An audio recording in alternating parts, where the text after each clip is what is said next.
بسم الله الحمد لله والصلاة والسلام على رسول الله وبعد.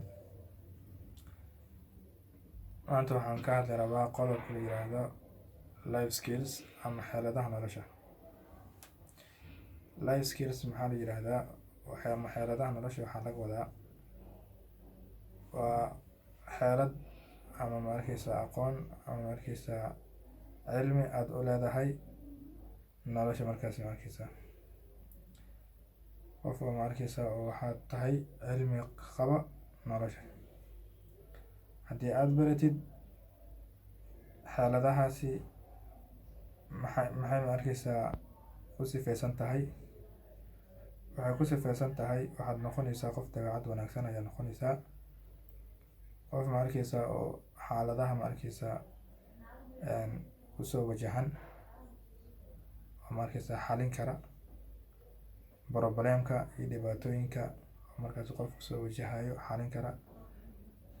qof markaysaa waxaa tahay oo fikirkiisa uu muhiimsan yahay oo markaysaa dadka dhanba ay u wada baahan yihiin fikirka markaas ninkaasi ra'yiga ruuxaas ku jiro waa ra'yi fiican ama fikir fiican ayuu leeyahay, maadaama uu ka leeyahay xeelado fiican nolosha, uu ka leeyahay macnaha aqoon fiican uu leeyahay xagga nolosha.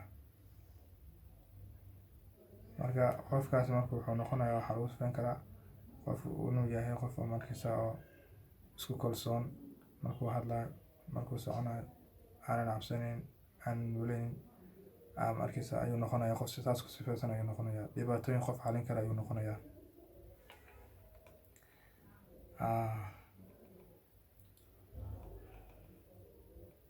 marka barashada ama cilmiga xeeladaha nolosha barashadeeda marka maxay faa'iido leedahay? faa'iidooyin fara badan ayay leeyihiin. faa'iidooyinka ay leeyihiin barashada xeeladaha nolosha waxaa ka mid ah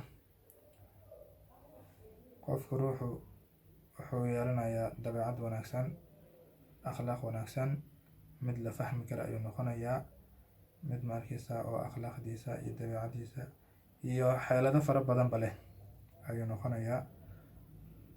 wuxuu kaleeto u dhaqmayaa qof markaysa hogaamiye, qof markaysa oo kalsooni leh, lagu kalsoonaan karo ayuu markaysa yahay, qof dabeecadiisa ay wanaagsan tahay, dadka kaleeto si fiican